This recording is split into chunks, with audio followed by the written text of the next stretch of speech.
네, 시청자 여러분 안녕하십니까, 박종진입니다. 그 악마의 전자발찌는 발목에 한 목욕탕 열쇠고리에 불과하다. 이틀 전 전자발찌를 찬 정가 11범의 성범죄자에게 살해당해서 아내를 잃고요. 네, 그 11범 되는 그 성범죄자에게 살해를 당했습니다. 아내가요. 그리고 어린 아이들과 남겨진 이 피해자, 이 남편이 한 말입니다. 어떤 사람은 범죄자에게도 인권이 있다고 한다. 그럼 아내가 죽은 나는, 그리고 엄마가 사라진 우리 유치원 다니는 우리 딸아이의 인권은 어디에 있는가? 네, 그런 악마에게 얻어맞고 죽은 우리 아내는 그럼 뭔가? 이 나라는 어떻게 사람을 죽인 사람만 인권이 있다고 하는가? 네, 그 남편의 절규가 가슴을 후벼 팝니다. 국가는 이런 비극을 다시 되풀이하지 않기 위해 존재해야 합니다. 정치란 것도요, 이런 것을 고민하기 위해 존재해야 합니다. 지금 뭐 하시고 계십니까? 네, 오늘도 정치 상황 짚겠습니다. 네, 대한민국. 요즘 제일 관심받는 단어는 바로 안철수다. 보수 농객의 대표주자 조갑재가 그를 해부하고 나섰다고. 안철수 검증 보고서 늘 발간한 조갑재. 그는 누구인가? 국제신문 기자 출신의 보수 언론인이다. 조갑재.com을 운영하며 정치인들에게 쓴소리를 해대는 이 남자.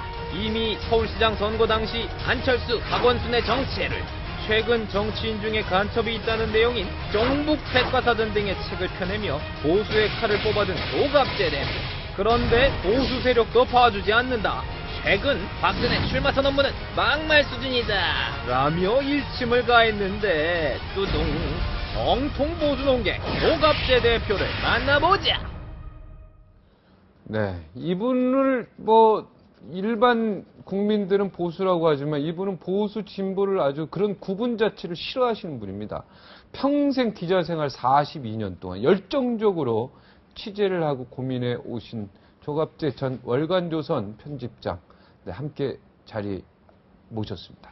네, 안녕하십니까? 네, 안녕하세요. 네, 오늘 이 자리에 나오신 건 이제 그 장준하 선생의 타살 의혹, 그리고 오늘 이 책 내셨어요. 안철수 검증 보고서. 네. 네, 우리 시청자 여러분들이 안철수 훨씬 더 관심이 많겠지만, 예, 먼저 일단 장준하 선생의 타살 의혹, 이 부분에 대해서 직접 취재를 하신 겁니까? 아니면은 그 당시에 기자 생활 하셨죠? 장준하 선생이 75년 8월에 네. 돌아가시고 나서 그분의 죽음에 대해서 의문을 제기하는 사람들이 많고 글도 많이 나왔는데, 이게 본격적으로 문제가 된 거는 93년 초에 SBS 그것이 알고 싶다에서 2부작에 걸쳐서 이 의문을 제기를 했습니다. 네. 그것이 다시 정치권에 넘어가서 당시 야당이 문제를 제기를 했어요. 네. 그래서 제가 월간조선 편집장을 했습니다. 네. 당시에 기자 4사람을 시켜서 그것을 취재를 해가지고 사실대로 SBS의 주장이 맞는지를 보도하라고 했습니다. 네. 그래서 그의 5월호 기사에 약 200개 원고지로 250장 되는 심청 기사를 실었어요. 네. 거기서 지금 문제가 제기되고 있는 모든 의문이 거기서 다 해명이 되고 반박이 되고, 결론은 장준하 선생은 추락사했다. 네. 그 추락사를 목격한 김용환이라는 증인이 있다. 다른 결정적 반증이 발견되지 않는 한 이것은 바꿀 수 없는 진실이다. 이런 결론을 내렸는데, 최근에 또 느닷없이 그 문제가 제기되고 있기 때문에 제가 오늘 이 자리에 나오고 싶었어요. 네. 그러나 보통은 의사들의 이야기에 따르면 보통은 추락하는데 골절상이 있다고, 반드시 손이나 발에 골절상이 있다고 대부분, 반드시라는 단어는 맞지 않겠고 대부분이 있다, 이렇게 의사들은 이야기를 하고 있는데, 이 부분에 대해서는 취재를 하셨습니까? 아니, 머리에 골절상이 있어야 돌아가시죠. 네. 알다리에 골절상이 있으면 안 죽죠. 네. 그때도 그만을 해가지고 부검을 안 했습니다. 네. 가족이 원하지 않았습니다. 네. 그만을 해가지고 머리에 함몰 골절이 있다는 소견서가 다 있어요. 그걸 근거로 해가지고 또 바로 그 실족할 때 옆에 있었던 유일한 목격자가 김용환이라는 분이 계셔요. 네. 이분이 그 실족사 하니까 실족해서 떨어지니까 이분이 인공호흡을 시켰어요. 네. 인공호흡을 해서 돌아가시니까 일행이 다른 데서 지금 점심을 짓기 위해서 기다리고 있었습니다. 네. 그게 헐레벌떡 뛰어가서 그분을 다시 현장에 데리고 와서 네. 또 인공호흡을 시켜서 소생이 안 되니까 뭐 군부대에 도움을 요청하고 이렇게 한 정황이 확실하게 나옵니다. 네. 그런데 지금 이 문제를 제기하는 분들이 네. 의문이 있다라고만 이야기하고 김용환 선생을 한번 만나보자. 네. 라는 이야기를 하는 사람도 없고 기자도 아니 전국에 기자 수가 2만 명인데 어떻게 유일한 증언자인 김용환 씨를 만나려고 노력하지 않고 그 사람의 반론을 쓰지 않습니까? 김용환 씨는 이렇게 이야기합니다. 네. 이 문제는 내 설명만 들으면 1분 만에 끝난다. 아니 몇 초 만에 끝나는 사건이다. 아. 이렇게 이야기를 합니다. 네. 아니 이게 대한민국이 정보화 사회인데 기자가 게으르기 때문에 네. 부지런한 정치인의 선전원 역할을 하고 있어요. 네. 기자가 뭐합니까 이게? 지금 김용환 씨가 생존해 계시죠? 생존해 있어요. 네. 이분이 그 당시 박정희 정부 정권에 혹시 뭐 사주를 받았다 이렇게 오해할 수도 있는 거 아니겠습니까? 기자 입장에서 봤을 때는. 아니 그것까지 다 우리가 완벽하게 취재가 돼 있어요. 네. 김용환이라는 분은 네. 장준하 선생 밑에서 선거 운동원을 하면서 네. 지구당 일도 돌보고 네. 장준하 선생을 따랐던 분입니다. 네. 그러다가 그 사건이 나기 한 1년 전에 고향에 돌아가서 네. 학교 교직을 하고 있었어요. 선생님이요. 그러다가 인사를 드리러 8월 중순에 올라왔는데 마침 장준하 선생이 등산을 간다. 그래서 같이 따라 나섰던 것입니다. 네. 그러니까 많은 사람들이 그 사람이 뭐 과거의 전력이 그러니까 이런 정보를 언론이나 정치인들이 국민들한테 전해주지 않죠. 또 그 사건 이후에 다시 교직에 돌아가가지고 네. 윤리를 가르쳤습니다. 윤리를 가르치고 1999년에 호서 당진군의 호서 고등학교에서 교감으로 퇴직하신 분입니다. 근데 그 아들 장옥원 씨는 와서요. 네. 아버님은 그날 등산을 안 가겠다고 집에서 쉬시겠다고 했는데 누군가 전화 와서 네. 등산을 가자고 하니까 네. 준비가 안 된 커피 타가지고요. 그리고 나가셨다. 본인이 등산 계획이 전혀 그래서 없었다. 객관적 사실과 배치됩니다. 네. 본인은 의지로서 간 거예요. 네. 그리고 당시 동아일보 기자로 제가 알고 있는데 네. 그 절벽 떨어진 곳에서는 결코 실족사할 수 있는 위치가 아니다. 이런 이야기도 그 당시 나왔죠. 그거는 이해가 안 갑니다. 실족사를 했으니까. 또 제일 중요한 게 그 현장으로 혹시 가보셨습니까? 저는 안 예. 갔어요. 우리 기자들이 갔어요. 아. 그 현장에 왜 갔느냐가 중요한 거 아닙니까? 죽이려면은 그 현장으로 유인을 해야 맞죠? 네. 장 선생을 글로 유인을 해야 됩니다. 그죠? 네. 그리고 보는 사람이 없어야 되는 거 아닙니까? 그런데 네. 일행하고 같이 등산을 갔습니다. 네. 그리고 장준하 선생이 다른 분들은 점심을 하기 위해서 준비를 하고 있었고 네. 장준하 선생이 그 약사봉이라는 데를 혼자서 가셨어요. 그런데 김용환이라는 분이 그 장준하 선생을 뒤늦게 따라 나선 겁니다. 그분을 따라서 다시 점심 식사한 데로 모시러 오기 위해서. 그러다가 장 선생을 만났어요. 그 장 선생이 입구에서 군인들 두 사람하고 커피를 마시고 계셨어요. 그래서 두 분이 등산을 갔다가 돌아오는 길에 절벽에서 돌아오는 길에 우리 김용환 씨는 왔던 길을 다시 돌아오는 게 좋겠다고 했는데 장준하 선생은 기다리는 사람이 있으니까 우리가 질러서 가자. 그러다가 그 절벽으로 내려가게 되었다는 것입니다. 그리고 절벽에서 떨어지는 소리를 바로 뒤에서 마치 바람이 휙 지나가는 것처럼 장 선생이 떨어지는 것을 보았다는 겁니다. 떨어지자마자 이분이 그 절벽 밑으로 내려가서 인공호흡을 시켰다고 그래요. 그리고 소생이 안 되니까 빨리 줄다름질을 쳐가지고 그 점심을 준비하던 분들을 데리고 와서 또 인공호흡을 시키고 이렇게 해서 모든 조치가 완벽하게 된 거예요. 근데 그다음에 이거 보통 같이 산에 가면요. 예. 누군 산에 안 일단은 산을 정상에 올라가죠, 같이. 그러는 거 아니겠어요? 올라가기도 전에 다른 사람들은 점심하고 한두 명만 올라갔다 대표로 내려오고 이러지는 않지 않습니까? 그건 장준하 선생의 결정이에요. 그러니까 장준하 선생이 네. 그 코스를 해서 걸어가시고 네. 그다음에 김용환 씨가 따라가서 그분하고 같이 등산을 하면서 내려오다가 그런 일이 있었습니다. 그러니까 김용환 씨랑 그러면 장준환 씨랑 두 명이 같이 갔어요. 네, 정상에 올라갔네요. 네, 가서 네. 이제 내려왔죠. 내려오는 길에 이제 이 참변을 당하셨는데 네. 이 사안은 간단해요. 실족사 할 때 그분이 바로 내가 봤다는 겁니다. 네. 봤다. 그다음에 그 뒤에 이분의 진술이 다 맞아요. 그리고 제일 중요한 것은 변사 사건이 나면은 경찰이 조사를 하고 검사한테 변사 사건 처리 보고를 하는 거 아닙니까? 네. 그때 이 담당 검사가 의정부지청의 서돈양 검사였습니다. 네. 지금 변호사 하실 겁니다. 네. 이분이 그만 그리고 진술 이런 걸 다 조사를 해보니까 별 문제가 없다, 의심이 없다. 그리고 가족들도 부검을 원하지 않았다. 그래서 변사 사건 추락사로 처리가 된 겁니다. 당시야 서슬퍼런 시대 아니었겠습니까?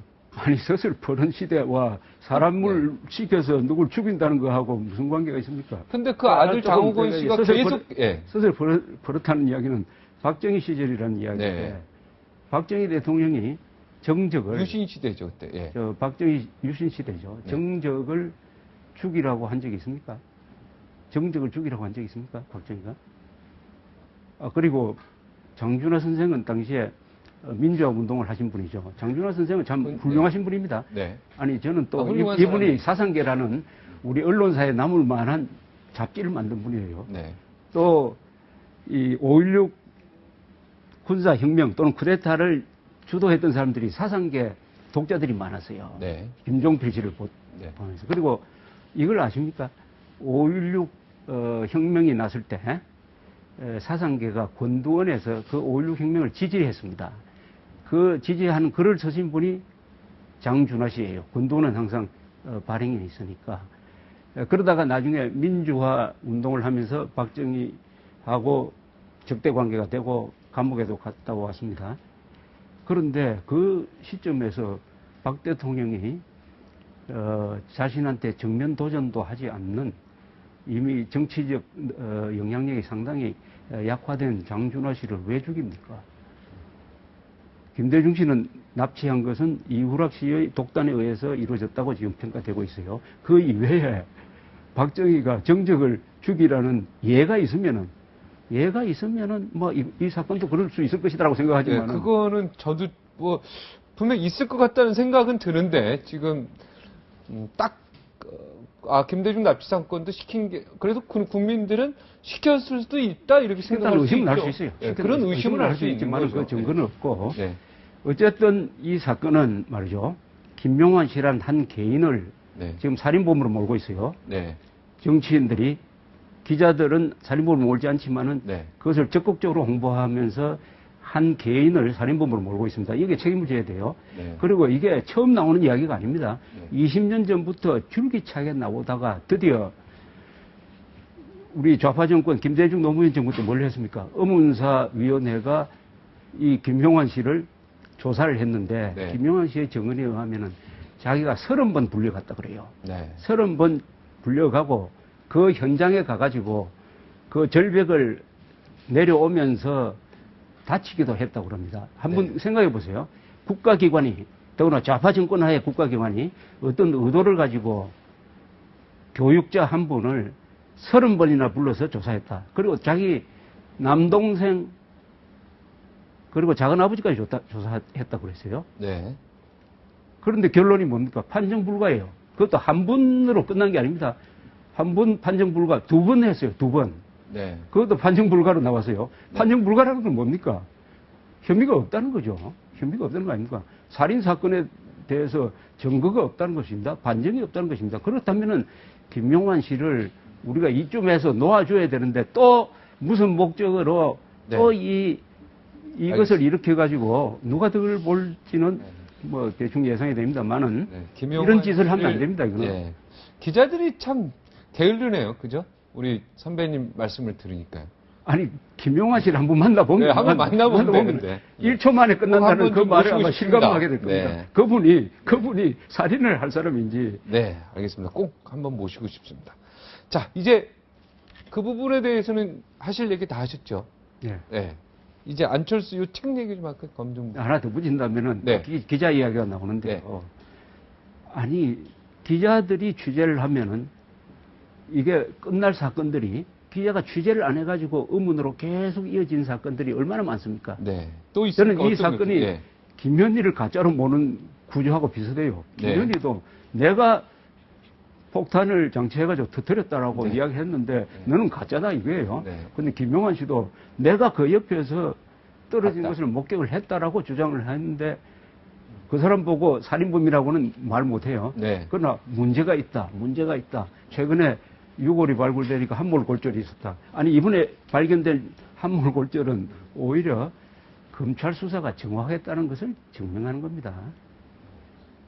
알겠습니다. 여기까지만 듣겠습니다. 자, 안철수 검증 보고서. 착한 철수가 좌익 선동꾼처럼 말한다. 그를 감염시킨 바이러스의 정체는 무엇인가? 이 정체 혹시 발견하셨습니까? 정체는 무엇입니까? 조금 발견한 것 같아요. 네. 그 정체는 무엇입니까? 역시 이 안철수 씨 머리 안에 들어가 있는 논리 구조라는 게 네.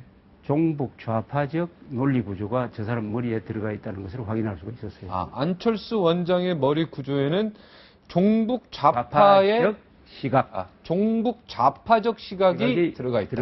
어떻게 보면 프로그래밍해서 들어가 있기 때문에 그분이 말하는 게 그 용어 선택이라든지 논리 구조가 좌파 운동권에서 흔히 말하는 것의 이 재탕입니다. 예. 또는 자동적으로 그 말이 나오는 것 같아요. 예. 예컨대 승자 독식의 사회다. 네. 약육 강식의 사회다. 네. 대한민국을 그렇게 분석을 합니다. 또 네. 대한민국을 구체제라고 불러요. 네. 근데 이런 승자 것은- 독식, 약육 강식은 이건 자연의 이치고 어느 정도 맞는 얘기 아니에요? 그건 인간 사회가 아니고 정글에서 네. 정글을 표현할 때 쓰는 말 아닙니까? 약육 강식, 승자 독식. 네, 그렇죠. 아니 대한민국이 지금 그런 사회입니까? 승자 독식. 일부 그런 부분이 있죠. 일부 네. 그런 부분이 있는데 네. 그것을 전 사회로 네, 확대해가지고 그건 아니죠. 아니 약육 강식은 그 말이 한자로 쓰면은 얼마나 끔찍한 이야기입니까? 강한 사람이 약한 사람이 고기를 뜯어먹는다는 거 아닙니까? 네. 대한민국 그런 사회입니까 지금? 승자 독식입니까? 아니 고등학교 승자 독식 그 부분은 뭐 일부 맞는 부분이 있죠. 그죠? 좋은 대학 나온 사람이 독식을 합니까? 좋은 직장 가서 독식은 아니, 독식을 좀 합니까, 아닌데, 그게? 독식은 아니고 잘 되죠. 아, 네. 그런 말은 우리가 삼가해야죠. 네. 책임 있는 사람들은 그건 운동권에서 선동적인 용어로서 대한민국 사회를 파괴하려는 목적으로 쓰는 용어를 그냥 아무 생각 없이 이야기를 하고 또 천안함 폭침에 대해서 네. 이런 구조로 이야기를 합니다. 네. 천안함 폭침은 정부 발표를 믿는다. 그러나 하고 토를 달아요. 네. 그러나 믿지 않는 사람은 이렇게 많이 생긴 것은 정부가 설명을 충분히 못해서다. 뭐 이런 식으로. 네. 아니 북한 소행이다라고 판단하면 그 다음에 비판의 화살을 김정일 정권에 돌려야 될 텐데 왜 그걸 이명박 정부한테 돌립니까? 그리고 언론의 자유가 제한되고 있다, 제약되고 있다. 또는 광우병 난동 사태. 저는 광우병 난동이라고 그럽니다만 네. 저쪽은 뭐 촛불 사태라고 그럽니다만 네. 그런 문제에 대한 경찰의 공권력, 정당한 공권력 행사 네. 또 용산 방화 사건 때 경찰의 공권력 행사를 비판합니다. 이 법치 부정이에요. 그래도 그러면 안철수 원장의 기본적인 자기 생각을 쓴 책인데요. 첫 번의 시작부터 자기가 없는 책이라고 썼습니다. 자기 없는 건 자기 생각이 없고 네. 주로 이 좌파 운동권에서 쓰는 생각이다. 논리와 용어를 가지고 와서 하니까 거기서 네. 안철수란 분의 나의 소신, 나의 이념이 발견되지 않았다. 음. 그분이 말하는 게 세 가지 좋은 말을 쓰더라고요. 네. 정의, 네. 복지, 네. 평화. 네. 그런데 정의를 이루려면은 법치가 확립돼야 됩니다. 네. 정의는 법치인 겁니다. 영어로 justice를 하면은 법이란 말 포함되어 있잖아요. 네. 그죠? 아니, 맞습니다. 공권력의 정당한 집행을 비판하면서 어떻게 법치를 이룰 수가 있습니까? 그리고 평화를 이야기하는데 한반도에서 평화는 안보가 튼튼해야 돼요. 이 책에서 그분의 안보 의식을 확인할 수가 없었습니다. 복지는 어떻게 유지됩니까? 성장을 해야 유지되는 거 아닙니까? 여기서 나온 대로 만약 국가 정책을 펴면은 저는 우리 경제가 망가질 거라고 생각합니다. 성장은커녕. 네. 재미도 없으시면 재미없다고도 써져 있던데. 재미없죠. 네. 네, 재미있는 책은 네. 솔직한 책이 재미가 있죠. 네. 자기를 드러내는 책. 네. 그러니까 나의 이야기가 있을 때 재미가 있는데 남의 이야기를 가지고 와가지고 짜집기를 하면은 재미가 없고 또 오늘 내가 이 안철수 씨를 너무 공격하는 입장에 섰는데 네. 이분이 대통령에 뭐 거의 나올 거라고 보는데 네. 나오기 때문에 제가 이런 이야기를 하는 겁니다. 그래서 이 책을 낸 취지를 이렇게 이야기했더라고요. 이 책을 내고 여러 사람들의 비판을 한번 들어보고 싶다. 네. 그 다음에 자기의 거취를 결정하겠다는 식으로 이야기를 했습니다. 네. 제가 이 책을 보고 내린 결론은 공무원이 되어서는 안 될 사람이다. 공무원이 돼서는 안 될 사람이다. 그리고 대통령이 되려고 하는 것은 본인을 위해서나 나라를 위해서 불행한 일이 될 수도 있겠다. 이렇게 생각을 하게 되었습니다. 그러니까 안철수 원장이 대통령이 된다는 게 나라를 위해서는 불행한 일. 나를 위해서나 본인을 위해서. 본인을 위해서. 예. 나라를 위해서나 본인을 위해서나 안철수 원장은 대통령으로 나오지 않는 게 좋겠다. 거꾸로 그렇습니다. 보면 그렇게 봅니다. 예, 그렇습니다. 예. 안철수 생각 이 책에서 교양이 또 느껴지지 않는다. 그 이유는 한자가 하나도 없다. 꼭 한자를 써야지만 교양이 느껴집니까? 아, 물론이죠. 아니, 아, 한국어는 네. 70%의 단어는 한자로 쓰는 게 원칙입니다. 네. 30% 뭐 바람, 눈, 좋다, 나쁘다, 한다, 간다 이런 말은 한글로 써야 되는 거예요. 그런데 1990년대 후반부터 조선일보, 중앙일보, 동아일보가 아주 큰 과오를 저질렀습니다. 한자를 폐기하고 거의 한글 전용으로 가버렸어요. 네. 그렇게 하면서 우리 한국 사람들의 한국어가 망가져 버렸습니다. 한국은 세계에서 가장 고학력이면서도 세계에서 문맹률이 가장 높습니다. 그 기준은 뭐냐? 자기 이름을 한자로 쓸 수 없는 사람, 그 본명이죠. 자기 아버지 이름을 한자로 쓸 수 없는 사람, 자기 고향을 한자로 쓸 수 없는 사람, 자기 모교를 한자로 쓸 수 없는 사람, 이거 문명입니다. 그래서 우리나라는 최고학력자의 문서 독해율이 OECD 국가 중에서 꼴찌입니다. 꼴찌도 한참 꼴찌예요. 이런 상황에서 그러니까 한글 전용 교육이 만들어낸 책이 안철수 생각이라는 책이고 그 문화 속에서 이 교양 있는 독서, 고급 독서, 생각을 깊게 하는 거 이런 훈련이 안 된 사람이 쓴 책이다. 더구나 이 책엔 한자가 하나도 없는데 영어는 많아요. 네. 영어가 한국어입니까? 한자는 국어입니다. 한자는 국자예요. 많은 사람들 혼돈하고 있는 게 네. 한자는 외국어라고 착각을 하고 있어요. 네. 아니 한자가 외국어면은 그러면은 조선 왕조실록이 좀 한자로 돼 있는데 그 조선조 사람 외국 사람입니까? 막 그런 이야기는 나중에 다시 기회가 그러면 있으면 예를 들어서 홍길동정 같은 경우는 전부 한글로 되어 있잖아요. 그죠? 한글로 되어 있죠. 네. 또 이거 가치가 없습니까? 가치가 한글로 있죠. 되어 한글 문학을 시도했다는 점에서 가치가 있죠. 네. 그러나 한글 문학- 전용으로 가면 안 되는 것이죠. 왜냐하면 70%가 암호가 되니까요. 쾌도 낱말하고 저걸 한글로 써놓으면은 네. 그 의미가 전해집니까? 그래서 쾌도 한문으로 낱말 한자로 썼지 않습니까? 쓰니까 얼마나 말이 정확하게 이해가 됩니까? 가수분에 한글로 써놓으면은 이해가 됩니까? 한자로 쓰면은 어떤 물질에 물을 그렇죠. 아니, 부어서 일어나는 반응 이런 식으로 한자로 되어 있는 것들은 그런데 이제 순수 한글은 좋죠. 저는 순수 한글 좋죠. 그 어감이 얼마나 좋습니까? 네, 순수 한글이요. 그걸 같이 써야 된다 이거. 네, 좀 같이 써줘야 된다. 네. 한자는 국어였군요. 한자는 저- 국자죠. 국자. 한글은 국어가 아닙니다. 많은 사람들 한글은 문자입니다. 네. 우리나라 말을 표기하는 두 개의 수단이 있어요. 한자와 한글이죠. 이거 같이 써야 됩니다. 알겠습니다. 세종대왕이 한글을 만든 것도 그 한글 전용하라고 한글 만든 게 아닙니다. 네, 알겠습니다. 자, 박근혜 후보가 경선에서 이겼습니다. 예. 자, 봉화마을 갔습니다. 예.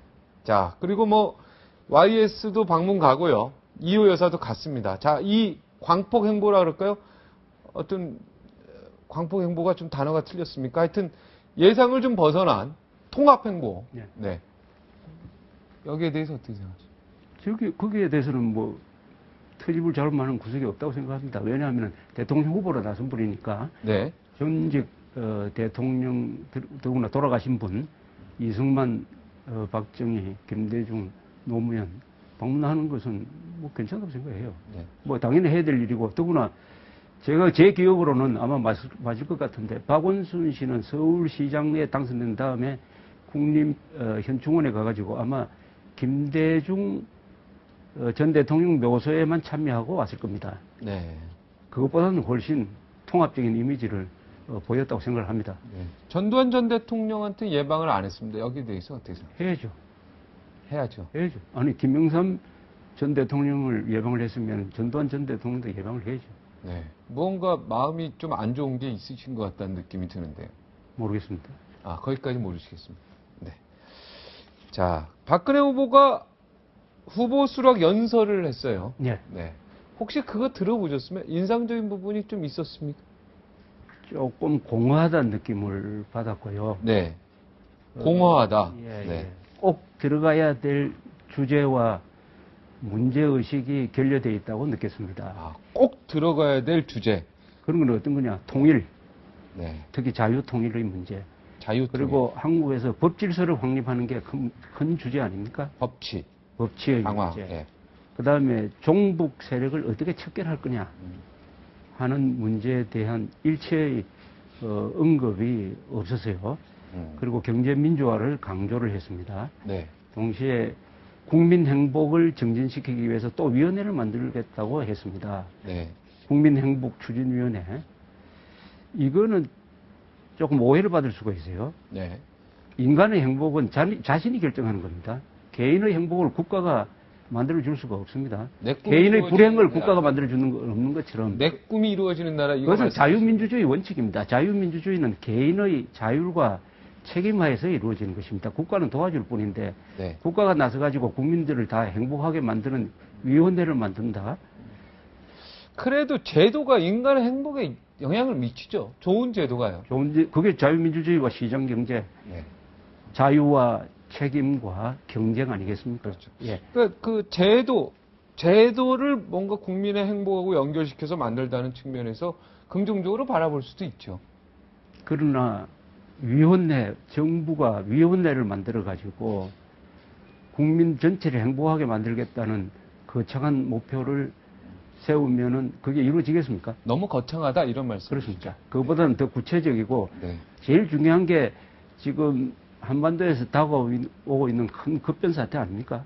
김정은 정권이 저는 5년 안에 반드시 무너지든지 아니면 대혼란에 빠질 거라고 생각을 합니다. 다음 대통령은 거기에 대한 준비를 위한 대통령 아니겠습니까? 아니면 그 통일 대통령이 될 수도 있어요. 네.